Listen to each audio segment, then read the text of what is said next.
What's going on, Sandbox MMA fans? Everybody loves a good ranking video, so we're going to give you a ranking video today. UFC 300 is obviously this weekend the best card of all time, possibly, and I'm going to rank each fight. My measures of ranking, there are a couple of different things that are coming into it. It's how high level is the fight going to be? How exciting is the fight going to be? What are the stakes of the fight? Those are the three main things getting taken into consideration in this fight. And it's also my list, so I'm going to be biased in the sense that there are particular fighters that I like more, the fighters that tend to bring it, the fighters that tend to be more aggressive. And you can be a grappler, but I want you aggressive and going for a finish as a grappler. I don't want you just holding people there. So those are all going to come into consideration in my rankings because, again, they are my rankings. If you want rankings, DM my Instagram page. Let me know what you think. I'm happy to post them for you. But these are my rankings. I hope you guys enjoy them. I'm going to go through the entire card, starting with 13, going all the way to 1, letting you know what I think is going to be the worst fight. And there is no bad fight on this card except for maybe number 13. But I'm going from the worst fight on the card. In considering all those things, again, it's excitement levels, ranked fighters, how much I like them, and how high level and the high stakes of this fight. So 13 to 1, worst to best. We are going to kick it off in just a moment. I'm going to shrink my face here so you can see this. Now, I use PowerPoint a lot. I'm going to continue to get better with this. Where I don't think it's going to be PowerPoint as much. I'm going to have more just me talking and things popping up on the screen as I go. I'm not there yet, but I'll get there. But starting at number 1, number 13. The most boring fight on the card is obviously going to be, or the worst fight on the card is going to be Kayla Harrison versus Holly Holm. This does have the potential to be a stinker if Holly Holm stays in it, or if Kayla Harrison doesn't get a finish. There is a world in which Kayla Harrison gets a finished early. That's what I'm predicting, a ground and pound TKO from the crucifix position, because Holly is old. But overall, this is not a crazy fight. Like, Holly Holm is not an entertaining fighter. She had a sick knockout over Ronda Rousey, and that's really what she's known for. Every other fight she's been in has been a snooze fest. She's been 5 rounds. Multiple snooze fests that have gone 5 rounds because she's getting main events in the Apex for some reason because they have to pay her a lot, so they figure let's just stink up the fucking card so no one watches and we can get her out of here.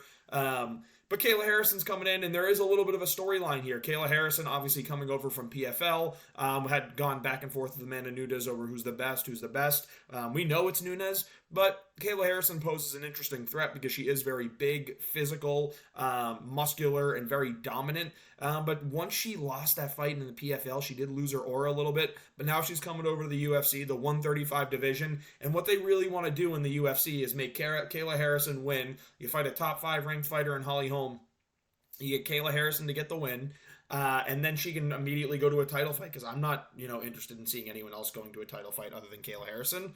Hopefully she beats Raquel Pennington, and then Amanda Nunes comes back and the bantamweight division survives for another year. So that's what I think happens here.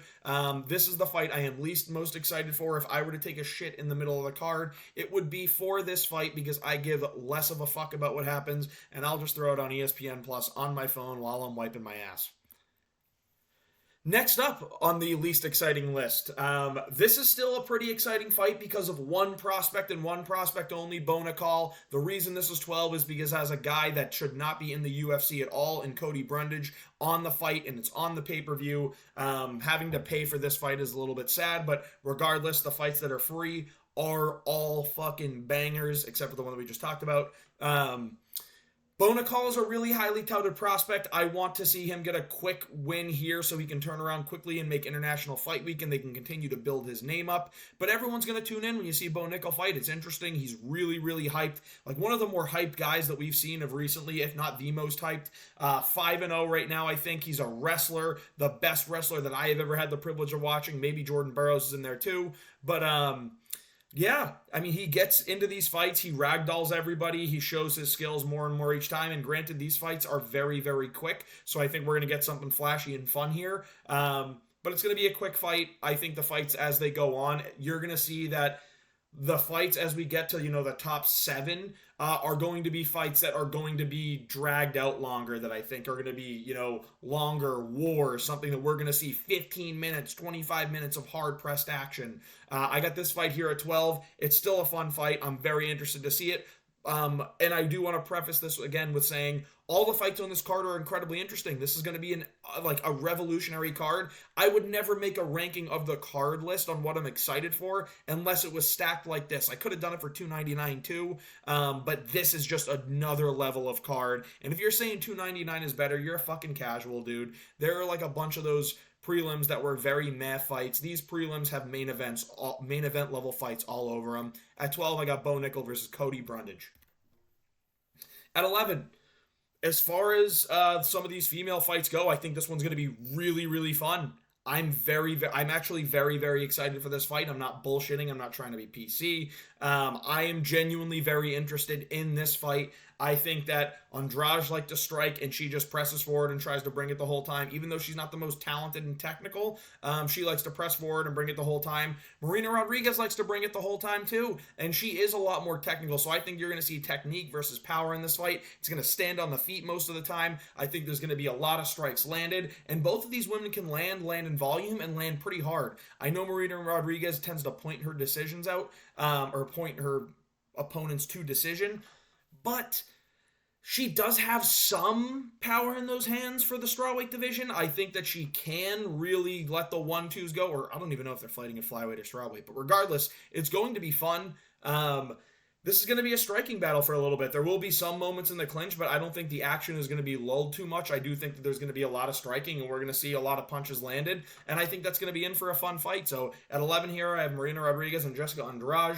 And now at 10, Jim Miller versus Bobby Green. I'm so excited for this fight, and the fact that this is at 10 should tell you everything you need to know about this fight. Bobby Green is always in fun fights because he throws such high volume, lands a lot, likes to move a lot in his fight, talk in the fight, and you're always engaged, wondering what's going to happen next. And Jim Miller's a high-level fighter, guys. He really has a lot of great technique and skills. The only downfall of Jim Miller is his age at this point. But I think he's a really technical, really strong, good fighter. And to be in the lightweight division at this age and getting your top 15 shot, getting a win on UFC 100, getting a win on UFC 200, and now getting a win on UFC 300, I think this fight is going to be a battle. This is a Legends fight, something that we've all been dying to see. And Jim Miller is on UFC 300. Hopefully Bruce Buffer sucks it up and calls him Jim fucking Miller on the call out when he's announcing his name. I think it's meant to be. I think this fight is going to be sick. This is a Legends fight. We have desperately wanted this. And I do think it's going to end in a finish one way or the other. I think Bobby Green is going to get finished. But this is going to be a battle for as long as it lasts. I do think that this goes into the second round. I could see it going into the third, and even by decision. Just really don't entirely know what's going to happen in this fight. I took Jim Miller by knockout because I don't trust Bobby's chin after that life-altering damage he took. But we are in for an absolute battle, absolute war. I cannot wait for this fight. At number 10, Jim Miller and Bobby Green. That just goes to show how damn good this card is. And at number 9, Calvin Kattar versus Aljo Sterling. High-level fight. High-stakes fight. You have a pound-for-pound fighter in Aljamain Sterling making his long-anticipated move up to featherweight after losing his title to O'Malley against the return of Calvin Kattar, who is a pure boxer, really, really talented, powerful striker. It's a classic striker versus grappler matchup. The reason I don't have this higher, and this has major implications for the featherweight division and who's going to be getting closer to that title shot against Ilya, because weirdly enough, I think Calvin Kattar kind of has a good chance against Ilya.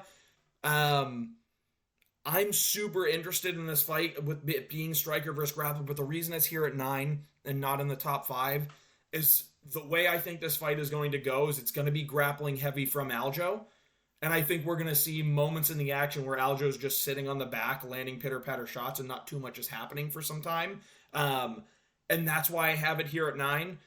Now, the reason it's not at 13, if I think it's going to be more of a grappling fest, is because, or a grappling dominant fest, is because we have two really high-level fighters with good rankings. I mean, it's a high-level fight, highly skilled fight, and it may not be the most entertaining at all points of it, but there will be entertaining moments, and I think it does end in a finish at some point, and if not, I think Aljo's going to look really good. It's going to be very, very impressive, and we're going to have, regardless of who wins this fight, a contender in the division that's ready to start rocketing up to the top 5, get one more win, and then I think I'm okay with them taking a shot at Ilya, especially if it's Aljo. If it's Kattar and Holloway has to come back down, we'll see. But regardless, I think that we're going to have a contender spewing from this fight. It's going to be fun. It may not be the most exciting, but it's super high level. There's a lot on the line. Aljamain Sterling versus Calvin Kattar here at 9. At 8, I might get some shit for this one. Jiri Prochazka versus Alexander Rakic. Jiri is in a fun fight every time he's in there. He's always in a really fun fight. The Pereira one's probably one of the more boring ones that I've watched, and it was still pretty entertaining. It ended in a finish. There were some significant strikes landed that, had me on the edge of my seat. Alexander Rakic is notoriously a boring fighter. Very, very boring, very slow, counterpuncher. But here he's going to really bring it to him, and I think that's what makes me really excited for this fight. Also, you're looking at like the number 3 or 4 ranked contender in Alexander Rakic and the number 2 in Jiri Prochazka, or maybe the number 3. Like, they're both right there with each other. It's going to be a good fight. Like, it's going to be a really good fight. I also think that Jiri's going to win really in round 1, so I don't know how long it's going to last. The reason this is not in the top 5, and this is going to be in a lot of people's top 5 because of Jiri, and I totally get that. But the other half of this is Alexander Rakic, who can't produce a fun fight. He had a sick knockout of Jimmy Manoa, but his other fights are just not fun, like, at all.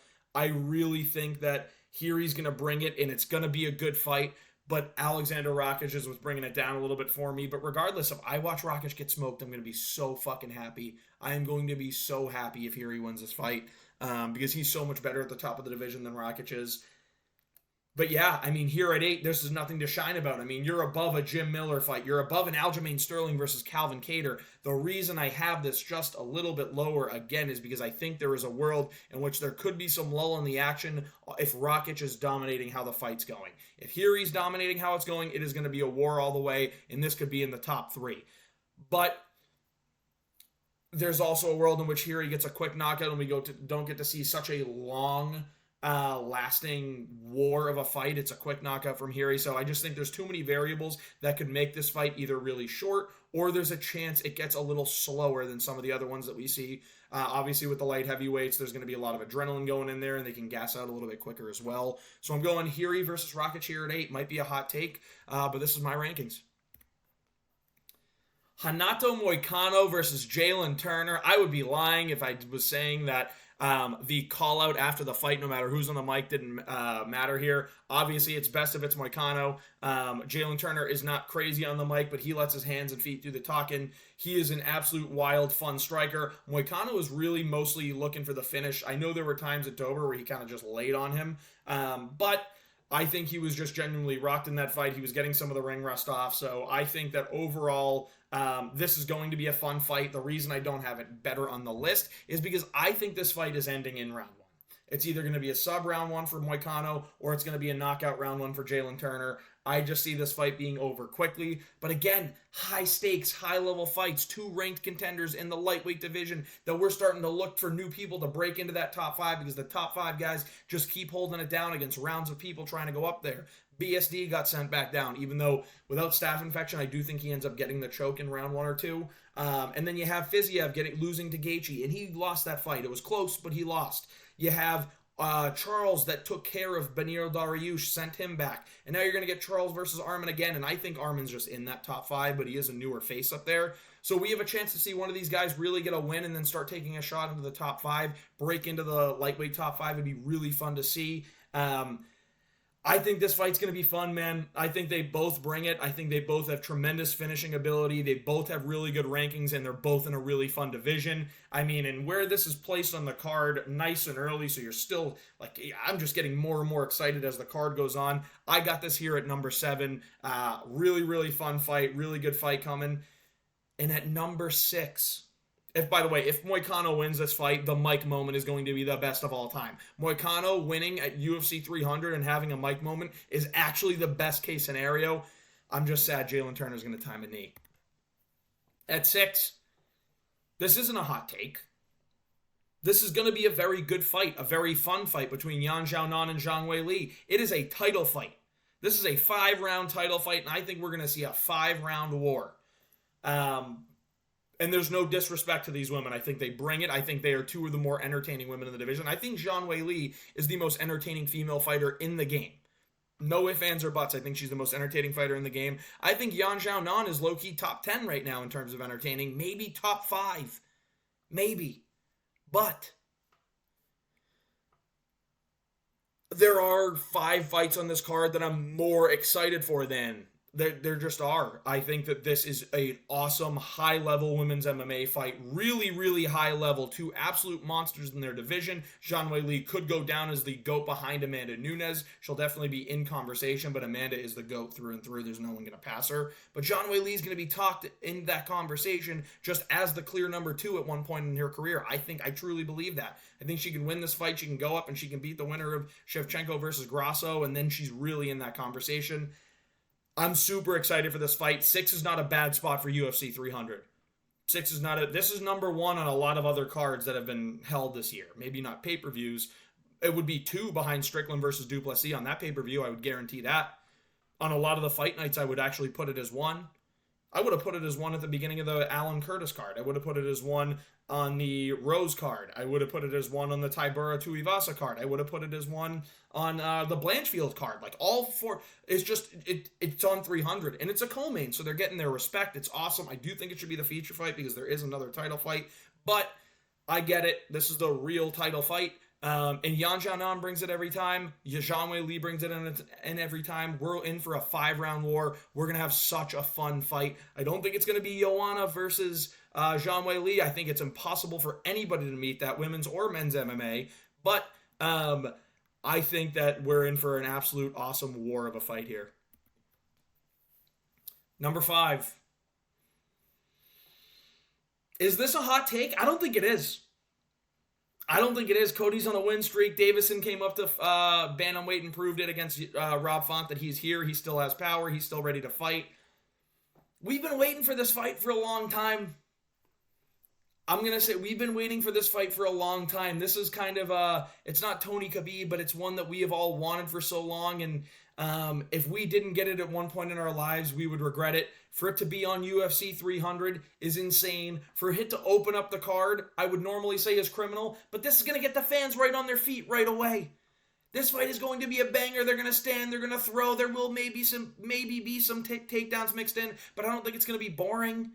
I think it's going to be high-level, powerful, really, really good fight. 2 incredibly good, talented fighters. There's a lot on the line for both guys here. If Cody Garbrandt loses but looks good, he's still going to get a shot at the top 15 next. If Davison Figueiredo beats Cody Garbrandt, he's still right there in the top 10, and he's looking upwards towards like a Corey Sandhagen matchup. I think you're looking at an absolutely unbelievable fight here. They are going to swing hands back and forth. There is not going to be a lull in the action. I think this fight's going to be absolutely awesome.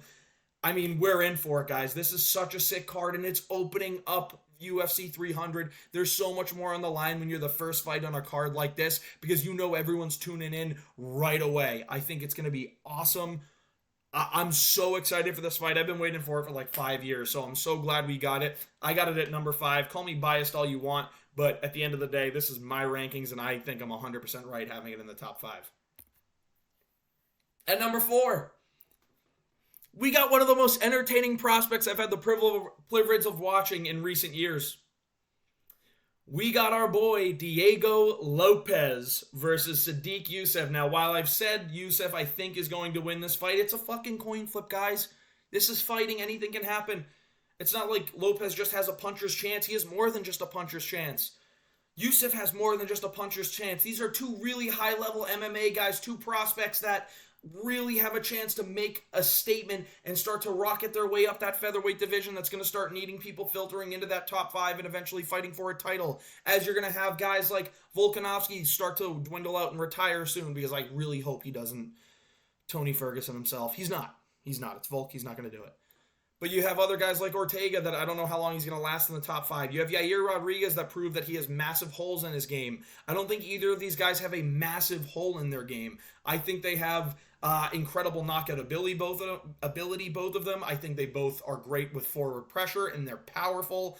They're fun, exciting fighters. And specifically about Diego Lopez, he's got incredible grappling ability as well, so he can hang in there with anyone. Diego Lopez is one of the more highly touted prospects. Got the best motherfucking haircut in the UFC. The fans love these guys. They bring it every time. They put on for the crowd. This fight is going to be a banger prospect fight. I have it here at 4, though, because And this is number 1 on so many other cards, but at 4, because at number 3, the champion had a name. It was Charles Oliveira, but he got cheated out of the title, so now he's going to get a shot at Arman Tsarukyan, and he's going to upset him, and the crowd's going to go fucking crazy. When Charles Oliveira wins this fight, the crowd is going to go fucking crazy. The MMA community is going to go crazy. The media is going to go crazy. Charles Oliveira at the top of the sport makes the sport so much better. I'm going to relate it to golf because the Masters are on this weekend. I like golf a lot too, and isn't it crazy that I'm a huge MMA fan and a huge golf fan? They're two completely different things. One's incredibly, like, calm, smooth, just, like, slower, relaxing. There's not a ton of action. And then the other one's all action. It's violent, it's bloody, it's crazy. I can't believe those are two of my favorite sports, football in there included. But I think Charles is going to do it. I really do. And when Charles Oliveira pulls off an upset win, the crowd goes crazy. The MMA community goes crazy. Charles is a superstar, guys. There's one thing Charles Oliveira is missing, and that's fluent English. If he was fluent English, I am telling you, if he was fluent in English and talked a little bit more shit, which I bet he does in Brazilian, but he's a humble guy. I think he is a Sean Strickland or above level superstar. I think he's above Israel Adesanya. I think he's below Conor, but I would argue that he's going to be up there with the Stricklands and you know, he's above Izzy to me. Like, I just think that this is going to be an absolutely awesome fight, and it's because Charles is going to bring it. Charles is always moving. They're going to strike together for a while. I think when it hits the ground, it's not going to be boring, but the reason it's not at 2 or 1 is there is the potential that Arman gets staggered, tired, hurt, and tries to hold Olives against a cage or on the ground. Now, I don't think Olives is going to let that happen. I don't think Charles do Bronx Oliveira is going to let that happen, but there is a chance. And that's why it's not at 2 or 1. But 3 on 300, if Charles wins this fight, I'm telling you, after the fight, this will be number 1 if Charles wins this fight. And I think he's going to win this fight. But because there's the chance that Arman just holds him, which I don't think will happen, there's a chance always because it's UFC, it's MMA, anything can happen. That's why it's at 3. And at number 2, the main event at number 2, Jamal Hill versus Alex Pereira, a striker's delight. Jamal Hill promised it's not going to the ground, and I think he's a man of his word, unlike Jan Blachowicz. Jamal Hill is one of my favorite fighters, and I said that I'm taking in my favorite fighters into consideration here, the ones that I like the most. I like Alex Pereira a lot too. Now, I hate his fans very much so. And when I say his fans, I'm not saying people that are just fans of Alex Pereira. I'm saying people that literally identify as a Alex Pereira fan. That's their only personality trait, and that's all they got.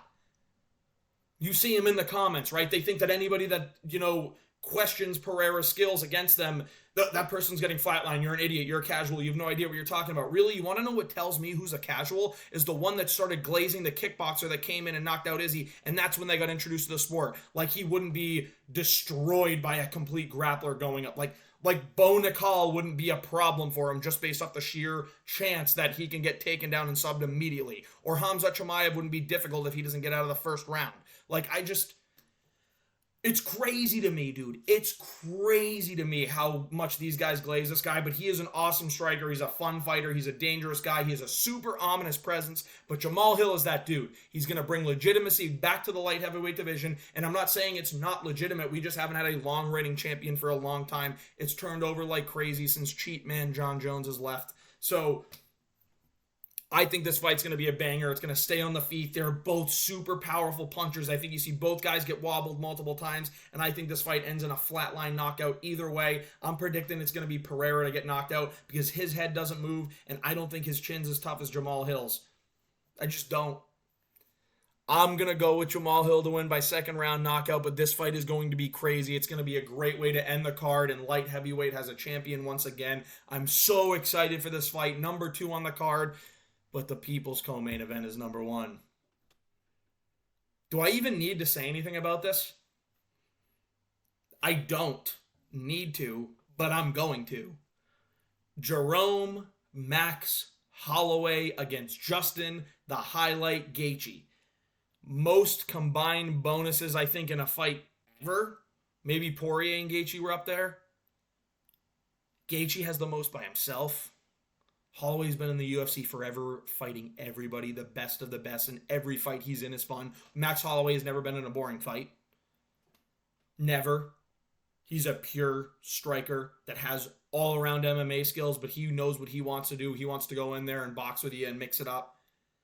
Justin Gaethje wants to go in there and swing heavy leather with you. Neither guy's quit. Neither guy's fold. They're both super, super talented fighters. They both like to walk forward. They both deal damage. And they are both in there to be the best in the world. And that's what I love about this fight. They are taking this fight because they believe that they are the best in the world. And they're going to prove it against each other. I can't believe this fight is happening. I'm so excited for it. It can go either way. Now, just because I pick Gaethje doesn't mean I'm disrespecting Max. I love Max.